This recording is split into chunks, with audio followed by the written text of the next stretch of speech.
Yo, what's up, people? I'm your host, Jay Will, and I would like to welcome you to Inspire God's People, where we balance faith and business to guide you to your purpose. This is episode 241, Fans of Christ, Spectators in the Game of Life. Yep, today I'm going to have a little bit of a sports twist. So, I'm a fan of sports. Used to be a hooper, when I was younger. Not quite so much. Went to the Pistons game last week, me and my homeboy Meech. And this wasn't where the idea came to me, but I think this idea for this show came to me about 2 or 3 weeks ago, but I've been a little busy.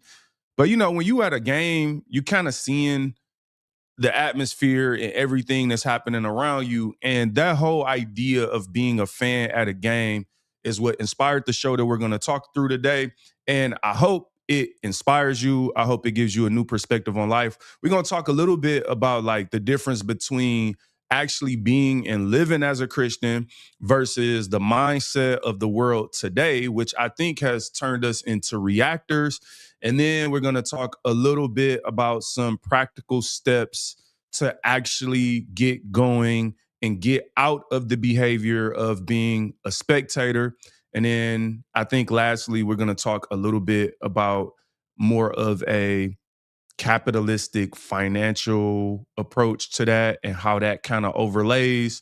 And I know sometimes that kind of stuff turns people off. That's not the intention, especially in a society that seems to be a little more gearing more and more towards socialism and kind of free handouts and everybody gets this. And so we're going to talk a little bit, maybe not too much. I'm not going to try to offend nobody, but a little bit about how like this mentality of the world we live in today and being like instead of kind of work for it, I want people to give it to me. I want to kind of sit back and do nothing.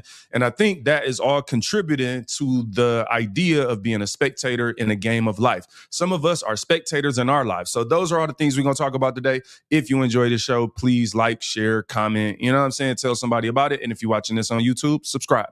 But without further ado, let's get into it. All right. What up, people? Michelle, Mel, Kanyan. What up, though? All right, so first things first, I want to talk about this idea of being a fan. What is a fan? Let's think about like how, how are fans what do fans do? Ain't nothing wrong with it. Let me just say that first. If you a fan, basketball, football, whatever you do, sports, it's okay. You know what I'm saying? What up, people? Why not live? Who am I saying? Let me know what you mean by asking who am I saying. What up to the people that's joining? So first things first, you go to a game, football, let's talk football. You look around in the stands, is 100,000, 50,000, 20,000 fans, depending on the size of the stadium. Everybody's wearing a team jersey. People got their face painted. Like you ever see people some people take their shirt off, they paint the team logo, on their stomach and in their chest, and everybody's what, and we're screaming loud. Like being a fan is an exhilarating experience, but some people take it a little far, I think. But as I look around at the fans in the stadium, I'm like, yo, none of us are actually in the game. We cheering, we booing, we talking our stuff. Like you have people on the sidelines arguing with players, cussing players out, all of this. And I'm like, bro, you know what's crazy? Like, we not in the game though. Like we at the game. We're in the atmosphere. We have an opinion about the game. We argue about who's the greatest player of all time. Is it Tom Brady? Is it Patrick Mahomes? Who's the greatest running back? Is it Barry Sanders? And here's why, or Emmitt Smith. And all of that is cool. But at the end of the day, I'm like, yo, we not in the game. And I'm going to tell you how bad it got for me. A couple years ago, watching the Lions, right? I'm from Detroit, watched the Lions in the playoffs. We just got good like 2 years ago, so I'm gonna be real. We don't know how to act. Like, we got diehard fans here in Detroit and, the games are crazy and everything is hype. And, the Lions were in the, I think it was the NFC Championship game and they lost. It was the game to get to the Super Bowl. And I actually found myself walking around mad to the point, I'm not proud of this. I'm gonna be honest. kind of got an attitude with my wife, kind of got at her. Was a little bit of tension brewing. And then like I had to take a step back after that experience and be like, bro, why are you so invested and mad and you not even in the game? Like, do they come to your job and like get mad because you didn't respond to an email fast enough? You know what I'm saying? You didn't file something in the correct folder. No, they don't. Nobody cares of my job. Y'all ain't coming to my job to watch me work. But what's my point? I took a step back and I was like, bro, you can't allow yourself to be out here affected and you not even playing the game. I say that to say, as a fan, first thing first, some of us are fans of Christ. And what I mean by that is like, yo, we at church, you know, we're in the atmosphere. We grew up in church, right? I'm not even saying you're not a Christian, right? But you know, we come to church, we scream and holler, we'll do the praise team, like, oh yeah, we'll do all of that.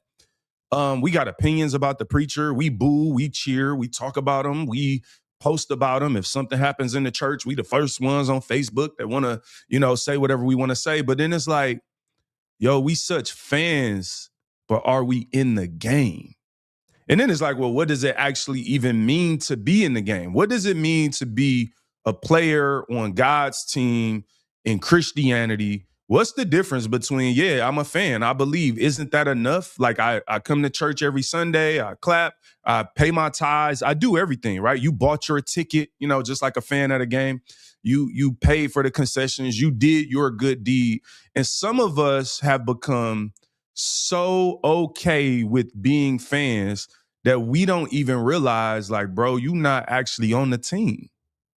You wearing a jersey, but your jersey got somebody else's name on it. And so I say that to say, let's expand this thinking. Like, yo, do I want to just be a fan of Christ? And that's something that we have to look at ourselves. This isn't about pointing the finger. This is about looking at yourself and saying, like, yo, am I a fan of Christ or am I like in the game? Like, am I actually doing this? And then I want you to parallel it with your own life. It's like, yo, am I just out here a spectator in the game of life? Am I looking at other people, judging them the way we judge players and we argue about them?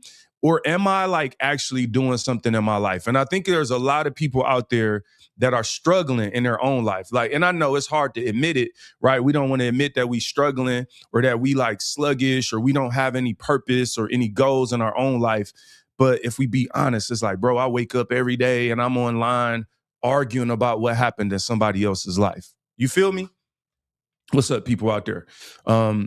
So for me, it's about being introspective and saying like, why are we even like that today? Now, I'm not saying this is the only reason we're like that, but I want to give an example of something that I think is contributing to causing us to be more and more accepting. I can't talk, people.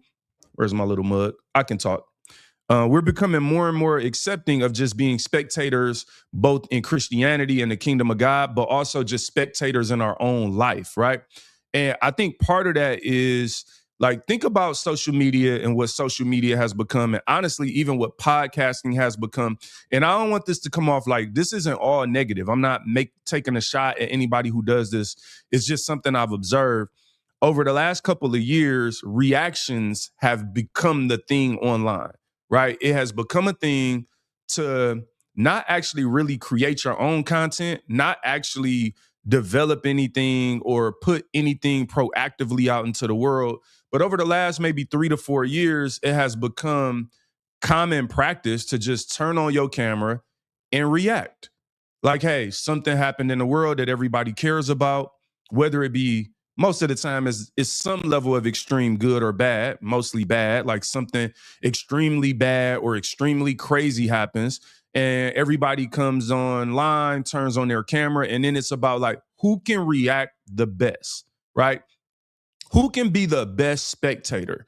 Like, pull up somebody else's life, pull up somebody else's situation, and then their story goes viral and circulates. And it's just like, oh, this is just basically a bunch of people spectating and reacting to somebody else's life or situation. And I'm not saying that's always bad. Don't get me wrong. Please don't get me wrong. If you do this, like it's not a shot at everybody who does this. But one of the things that concerns me about it is you start waking up and looking on social media, and I ask myself, like, where are the pro actors at? Where are the people that put good things out? Where are the people who, instead of like worrying about the speck in your neighbor or your brother's eye, where are the people that are looking at the beam in their own eye? And I think about like Christianity and the walk of Christianity. I genuinely don't think God has called us to exclusively, react to other people's lives. And I also think when you're a reactor, what happens when nothing has happened? Right? You don't even know what to do with yourself. Like, oh, I don't have anything to react to. And you start searching for something to react to or what's happening because you don't actually have, substance within yourself. And again, this isn't a shot at, there are some dope people who react. Please don't take this the wrong way. I'm just talking about society at large and like how I sit back and say, I think we've adopted this spectator spirit. Now, what's wrong with that? One of the things I think is wrong with that is that it's very easy to be a spectator and reactor of somebody else's life. And I can, sit in my mom's basement and turn this camera on and react at everything. But then when the camera goes off, the question is, what am I doing with my own life?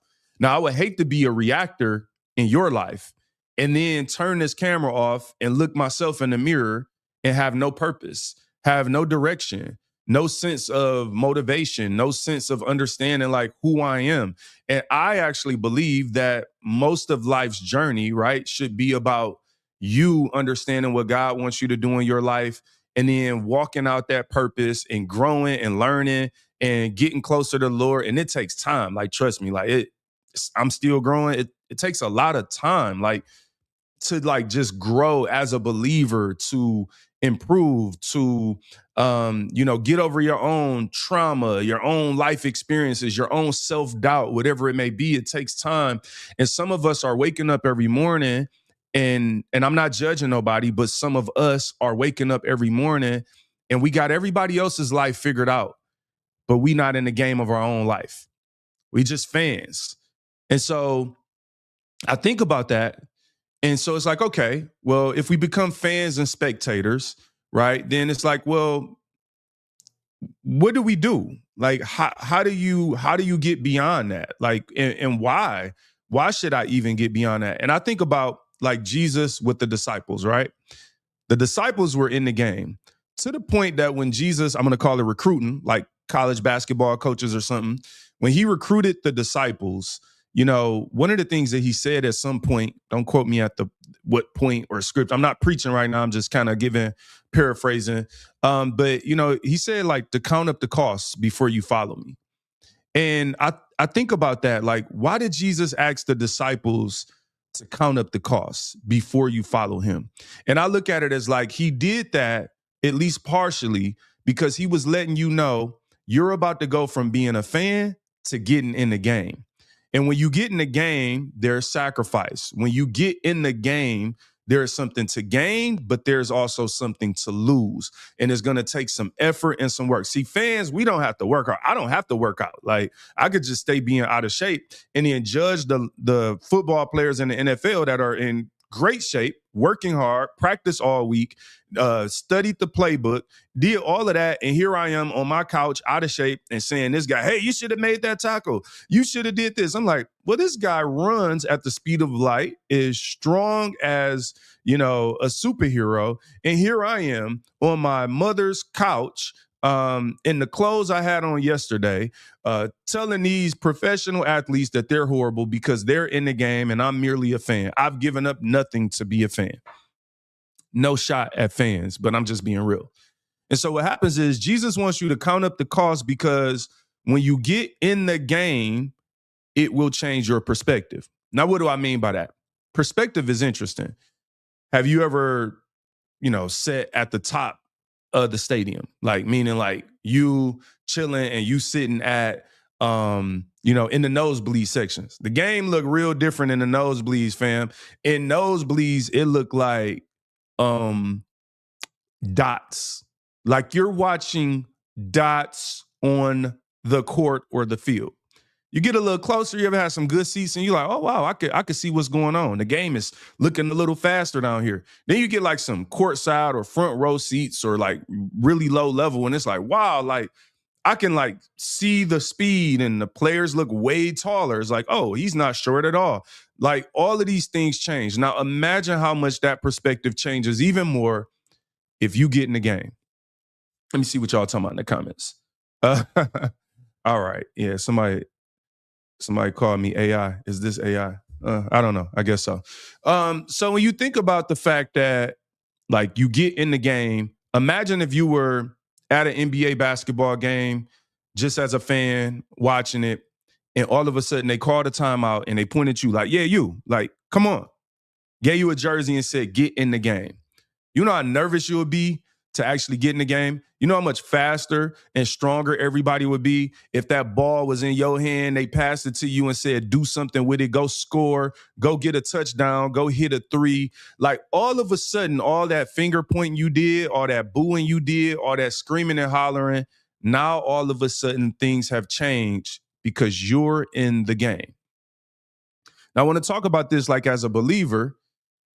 Getting in the game, being a disciple, getting in the game and like actually walking through ministry with people, it changes your perspective, right? Even getting in the game changes your perspective about yourself because you get in the game and have a turnover. You get in the game and foul someone or fall on the ground and you realize like, oh, wow, like, oh man, like, okay, I made some mistakes too. Like I'm not perfect. And so getting in the game sometimes will turn you away from being just this reactor that's always pointing the finger at others to having a little bit of grace, going from judging everyone for everything and wishing the worst on them to trying to walk them through because you now understand what it's like to be in a game and get tackled and have a bloody arm or a broken finger or whatever it may be. And so part of what I'm saying to us as believers is I think it's time for a lot of us to graduate from being just simply fans of Christ,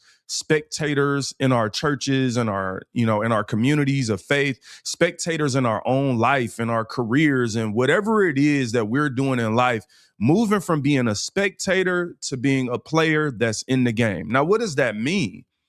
That means once you get in the game, things won't be perfect. I think some of us are scared to check in the game because as a fan, you want it to be perfect. You want your team to score every time. You screaming at every turnover. You are just judging everybody. But as a player in the game, you become afraid to do that. So what I want to say is like, don't be afraid to be in the game. Don't be afraid of the fact that you might foul someone or you may get fouled or you may have a situation where the coach is mad at you or the team is looking like, what'd you do? But the beauty of being in a game is that you end up getting better.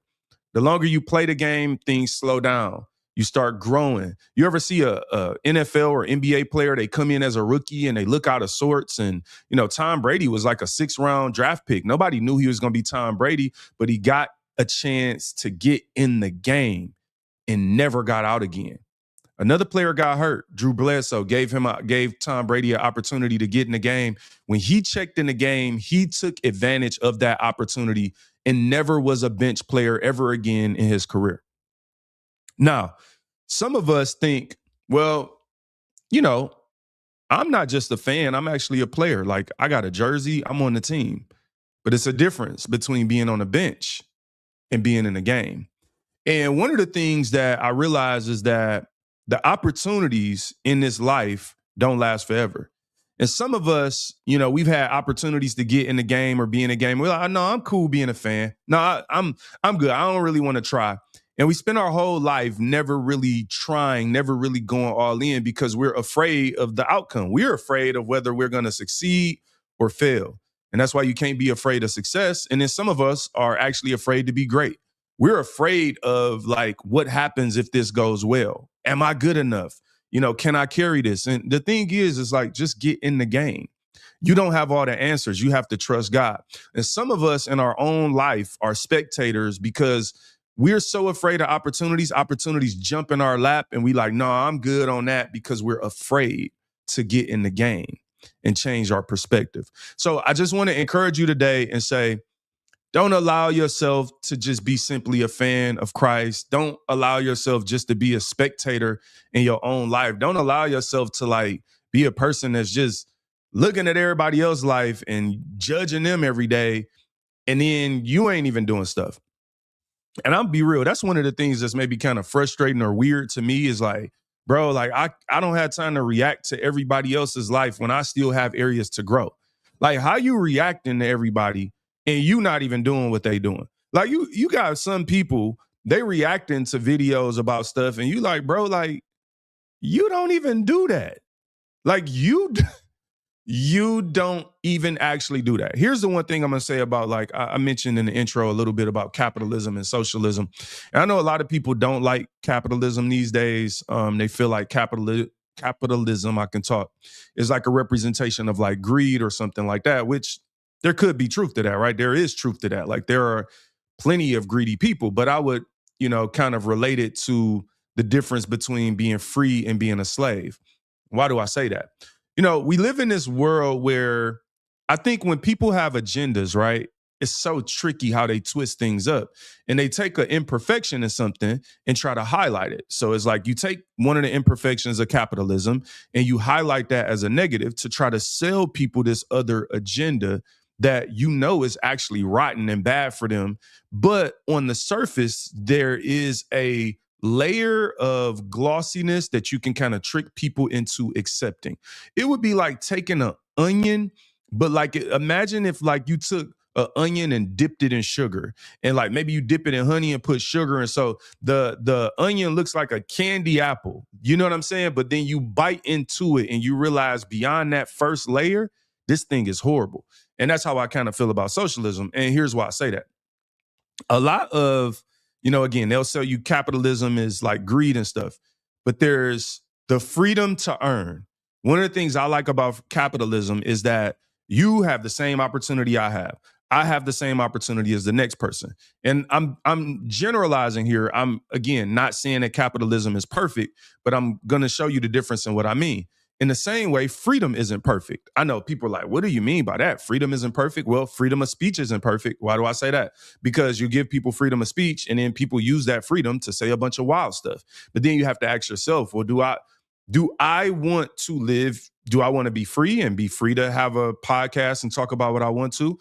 And then that also means that I got to accept freedom of speech by and large. And some people might say some terrible things. Or do I want to kind of suppress freedom of speech? And then that also means that I don't have the freedom to say something unless it's maybe universally acceptable. That sounds good on the surface, but what happens when something like your faith or your belief is not universally acceptable? And whatever is today won't be tomorrow. And then now that's deemed as hateful or something, and you can't say that. Most of us don't want to do that. Now, the other thing is like, let's take literal slavery versus being free. So slavery in the United States as an example. When Booker T. Washington describes in his book, Up From Slavery, the experience of the day that the slaves were free, I'm paraphrasing. He described this experience as like, first, everybody was happy. And long story short, after a couple hours or so, I don't know if it was literally a couple hours, but later that day or the next day, people realized like, whoa, wait a minute, I'm going to be free? Yeah, that sounded good until you realize like I got to go out here and get my own food. I got to go out here and fend for myself. Some people decided in that moment, even though they were free, hey, master, can I remain a slave? Like imagine being a slave, right? And we always talk about how horrible slavery is, which it was, how unfortunate it is, which it was. But there were slaves that actually opted into being a slave because freedom is scary. Freedom is imperfect. Now I know us, and I'm not judging those slaves in their lifetime, in their culture and what was happening, right? But what I am saying is easy for us to just react to them and talk about, oh, it wouldn't have been me. How you know? You ever been in that situation? What's my point? Freedom is scary. And so because freedom is scary, what people do is they sell you this idea that, hey, if you just vote for me, everything will be taken care of. You'll get free boat rides, free bus rides, free school, and free this. It all sounds good on the surface. I think what happens though is when people are giving you something, you have to understand that in return, they want control. The Bible says, right? people are always talking about in the Bible. I think this is in Deuteronomy when like Moses is talking about this, but it's like be the head, be the tail, be the lender, not the borrower, right?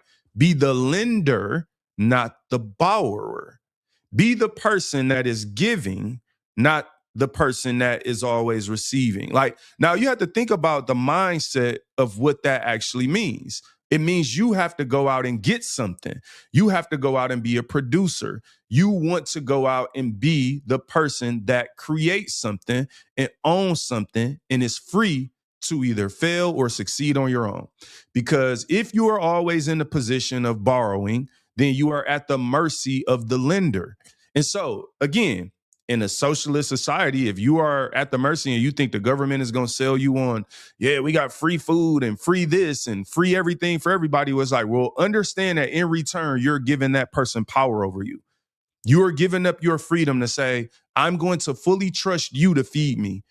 But then at some point you realize later on, wait, this person doesn't have the same intentions or beliefs that I have, but now they are in control as to what I do because I've allowed myself to be in a sort of bondage or slavery to them because I thought the idea of a handout sounded good. Now that I'm generalizing a few things, but I'm saying this just simply to say that in this life, some of us have become spectators who expect handouts, who are a victim in every story. And we have lost the essence of being able to be more than a conqueror, to have the David mentality, to be a David that can conquer a Goliath. Like there is beauty in overcoming obstacles. So if you're a person that's sitting down and is like, I can't figure out my life, I don't know what to do. We've all been there. I've been there. I have struggles. I still have shortcomings and, doubts and all those type of things. But I just want to encourage you today to get up and be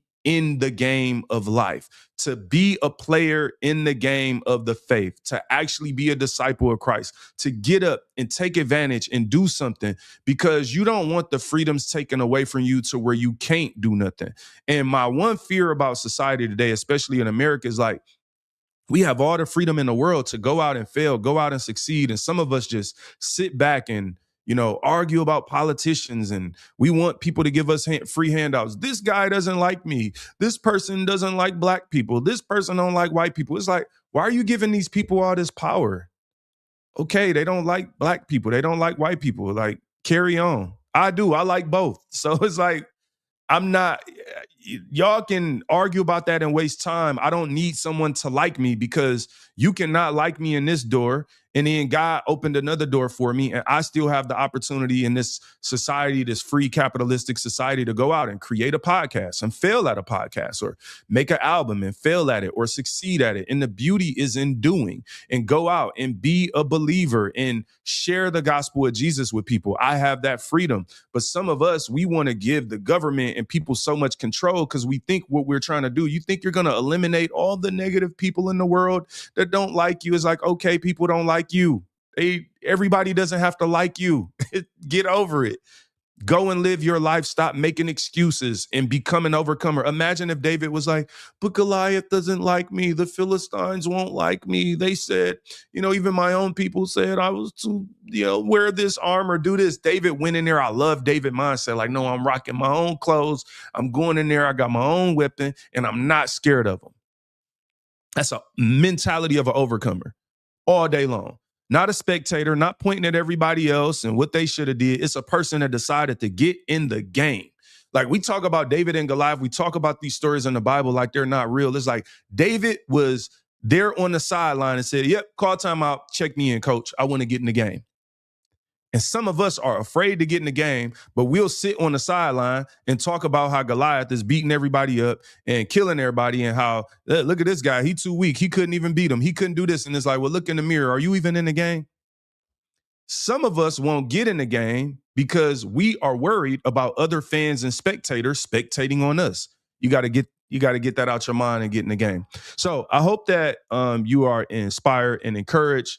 And if you like this, again, please like, share, subscribe. Check out Inspire Guys People on YouTube. I share a lot of shorts and stuff like that. Hopefully this touches you in a place and gets you in a place to get in the game. Love y'all. God bless y'all. Y'all have an amazing, amazing, amazing day, people.